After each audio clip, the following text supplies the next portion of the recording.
Ricky, one thing you told me though, and this is a great thing about Dallas, is we have these areas of support for minorities as well as, we have the DMA.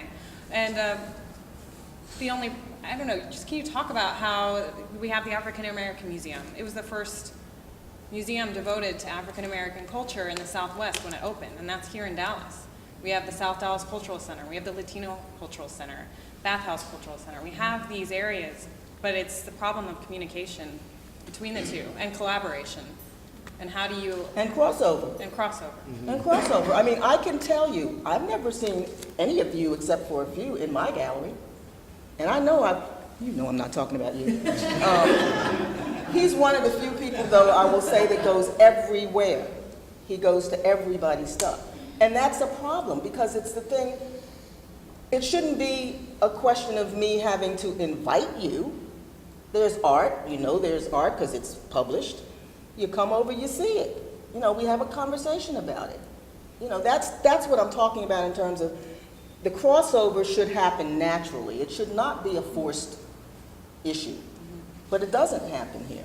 Do you feel it's fairly cliquish? I mean, you have the Dallas Art Dealers Association, you have CAD, was it the contemporary these little booklets, and those are the galleries that pay to be in these booklets. And but we're in there. The Dragon, okay.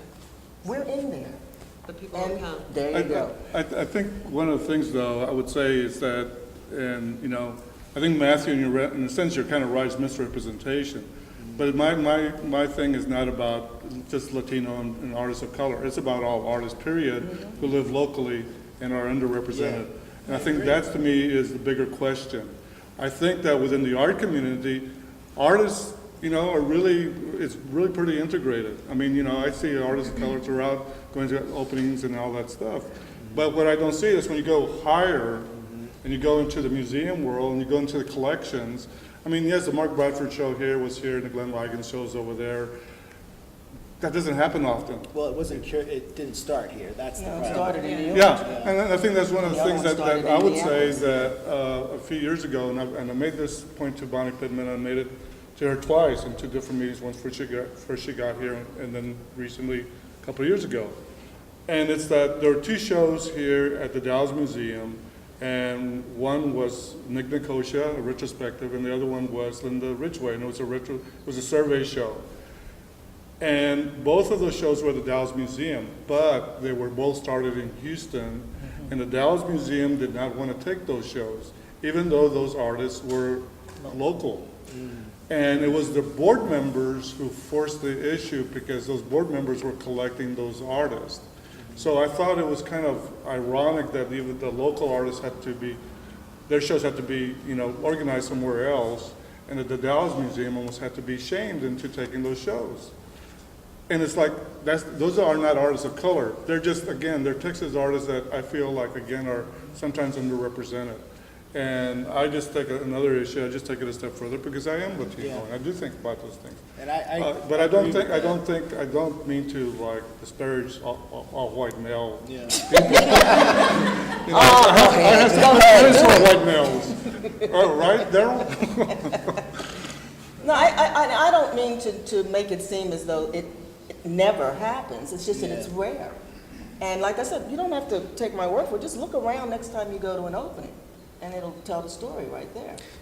Yeah, I think so to a certain degree, but like the Dallas Late Night, for instance, I was just there recently. The Gautier show, for example, was like, you're talking about everybody in Dallas was there. It was definitely, I mean, I couldn't spot a majority. But even in the last one, and it was for like a European white artist who was showing there, it seemed pretty diverse. I mean, I was born and raised in New York in 1970, so like when I grew up in New York City, people were leaving New York for 20 years. It lost like 15% of its population because basically all the white people were moving out. And I stayed, and I grew up, and I went to schools in the city, and I'm very familiar with that kind of demographic. And when I came to Dallas, the problem is, I'll tell you what the problem is in New York, everybody thinks Dallas is a bunch of racists. That's the crazy part. For people in New York, you say Texas, and they get these visions of lynch mobs running around. And that actually goes right to the core of the problem of what I think is going on with Dallas and the arts, is Dallas has so much to offer, but it doesn't offer it to New York. It's waiting it's waiting for the rest of the world to kind of wake up and see it, and that's a problem, I think, because when people do come here, like myself from New York, they stay. They like it. They're like, wow, this is a great place. It has all these different, it has diversity, it has affordable living, it has, I think it's a great place. Well, on that level. obviously I do too. Right, I stayed. on that level. And you're from the Northeast, right? I'm from Philly. Philly, Well, I so- came here from Connecticut. Right. So I think I think it's got that going for it. I think that's a pro, in a way. But no, I don't discount any of that. In fact, I do believe, and this is something else Leigh and I talked about, Dallas is an incredible place because you can make things happen here, yeah, no matter what. If you want to make it happen, you can make it happen. And I think there's a lot of opportunity, but I think it's a lot of missed opportunities as well. And the biggest one has to do with this whole notion of the crossover. yeah. I do feel there's a lot of segregation in the art world that doesn't have to be there because there aren't those barriers that there once were. But I think they're mental barriers. It's like black people who say to me, "You live where?" Right. Black people don't live there. Yeah. It's more I think segregated. I'm black. I think I live there. geographically, yeah. It's that kind of mental barrier that doesn't have a lot of people saying, "I can do this even though it's not done." Does Or it at have least to they be think the it's not end done. goal to get into the museum? Do you have to have that as an end goal as an artist? Well, I does the never DMA did. No, but we had this conversation where why does Dallas has a focus of I know I've made it if I've been in the museum, but why not take advantage of the opportunities and take it back? And there are a lot of things happening. 500X is a great example of artists being able to come together and show their work the way they want to show it. And maybe, Wanda, you have artists that are kind of repurposing and using old spaces in order to kind of show their work in a new context and get out of the gallery, get out of the mentality that you have to be recognized by the institution. Yeah, and I wasn't educated as a curator either. I, teach design, but I wanted to influence the crossover, as you say, of my students being exposed to how artists use materials in an unusual way. And so it just happened that I went out there and looked at the galleries. Like I found Christopher Blay at Mighty Fine Arts, who's an African American who someone recommended me go see her studio and talk to her. And that was my first little pop-up show. And I had no agenda of showing diversity. I just liked the work. And so, it just happened to be diverse. And maybe that's just what I was looking for in terms of the work itself, not the color, so to speak. And, but I think, for me, being here only a year and a half, I am just flabbergasted at the kind of communal aspect of how people share their spaces and this kind of bottom-up existence of emerging galleries. Oliver Francis, 500X, has been here, 30 years?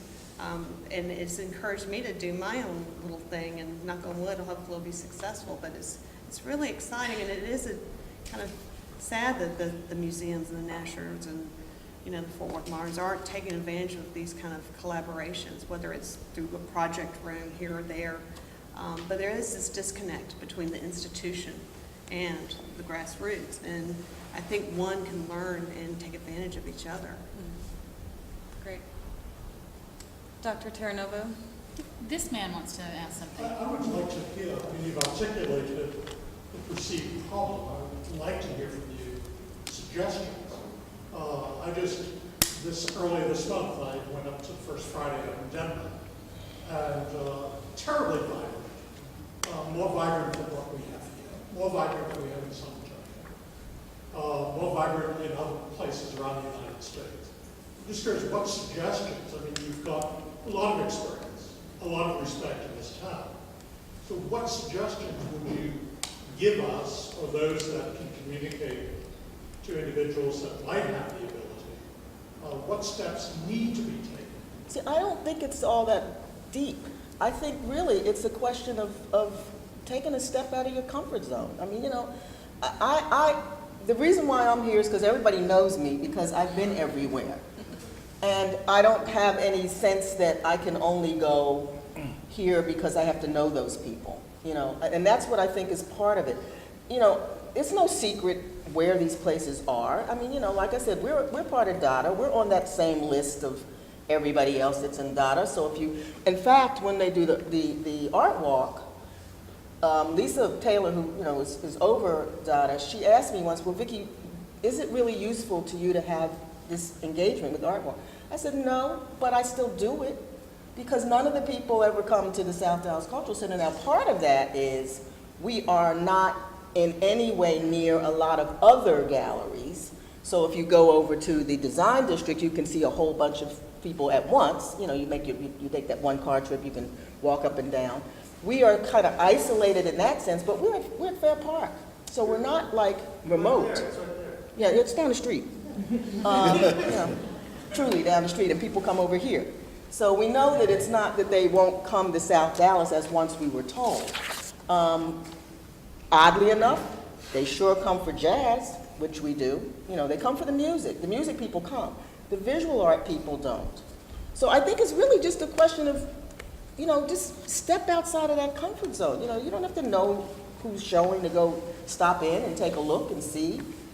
You know, I mean, I've had all kinds of people. I was the first person in this town to show Annette Lawrence before anybody knew who she was. But I showed her at the Black Academy of Arts and Letters. Guess who didn't come? I mean, that's happened repeatedly. I showed Tierney Malone up here. Nobody came over here, but they went to see him over in Arlington. You know, so it's real. I saw him at your place. Of course you.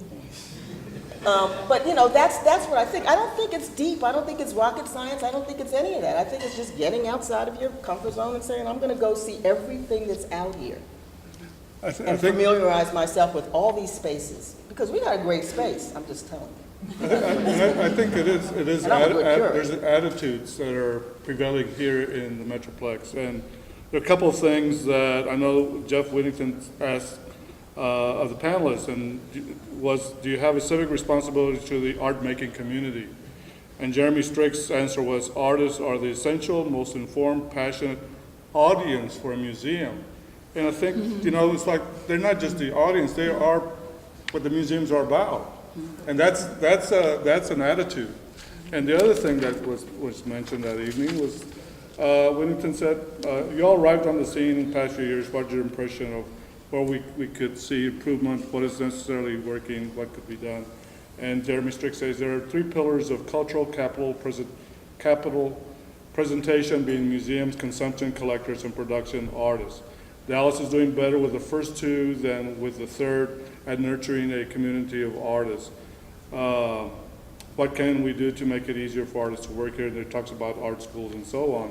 But, you know, the thing is that the collectors and the museums really do work well together, but they work together. They don't really work a lot with the artists, and I think that's where the artists need to be nourished by.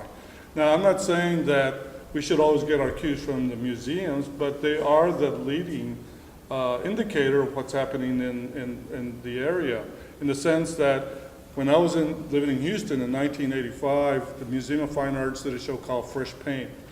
In my opinion, it was probably an uneven show, but it was a show. That was great, wasn't it? My work was great. Yes, your work was always great.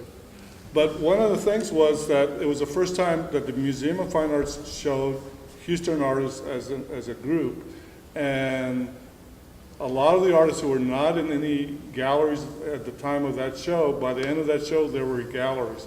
All the galleries before did not want to show local artists, Houston artists, and then after that show, everybody had to have a Houston artist in their roster. And so that was really a milestone for Houston, in the sense of saying, the museum was saying to the collectors and the galleries that Houston artists are doing important work. You need to collect them because we're showing them, and the galleries need to show them, and so on. And I think that that kind of thing does make an impression on everybody involved. Now, I think it is also important because I was brought up with artist spaces. Artist spaces are very, very important, and I realize that up here, there are a few artist spaces, but actually I think the university galleries also take up the slack of that. And I think that there's a lot of really good shows of up-and-coming artists, and I think there's some good risk-taking shows that are done by the university galleries and by the artist spaces. But then, at the same time, the curators need to be going out and seeing what's in the area, as well as going to New York or Paris or London and seeing what's over there. Because I do hear it a lot of times when I'm talking to a museum curators that I'm going to Berlin and see a show. And it's like, when are you coming to Arlington to see a show? You know, I mean, we're in the backyard. Do you think that though the museum, in the 60s, the museum started to take like steps backwards from doing the kind of localized show? And in my mind, it's because regionalism became a bad word. And if we're going to be showing local artists at the museum, is it because we're afraid of being labeled as a regional museum? And what does regionalism mean to you? What does it mean to you, Dr. Terranova? Well, I mean, I think the problem in this whole discussion is the institution itself anyway. I mean, I didn't go to the DMA panel because, it seemed to me predictable what was going to be said. And it seems to me to be that it was predictable that what they were going to say. Part of the problem being that at least 3 of them are tied, hands were tied by institutions being bound to museums, even though I heard one of the more interesting speakers was one of the museum people. So I'm interested regionally. I like to think about progressive local art practices that engage often real estate, abandoned real estate when possible. And I'm interested in a kind of regionalism that isn't about the patriotism of a place, but about taking advantage of abandoned or lost capital. Because when artists that don't get to show are really in some level lost capital. So I think being a subversive artist that subverts the institution and shows at a place even more, non-institutional than 500X is the most interesting proposition out there. I don't know if anybody, I don't think the goal should be for a young artist to try to get into the DMA unless they put their own work in there illegally.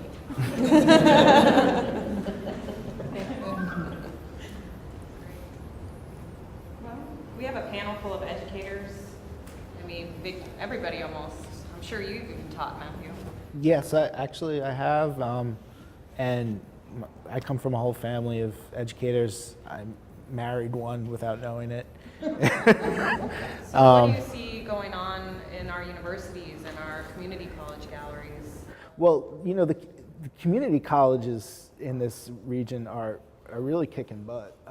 They have great teachers. They have great funding. They have a program of excellent shows, gallery spaces, residencies. I found out recently. That's the junior colleges. So that right there on an economic level, that's giving access to a discipline that for most of the preceding years was really only available to people of means, because art education still is a $100,000 endeavor at this point, and who's people are making that kind of investment, and they're expecting a return on it. And that's the thing. If you can bypass that investment, then you don't need that return, and you can go to you can put on shows where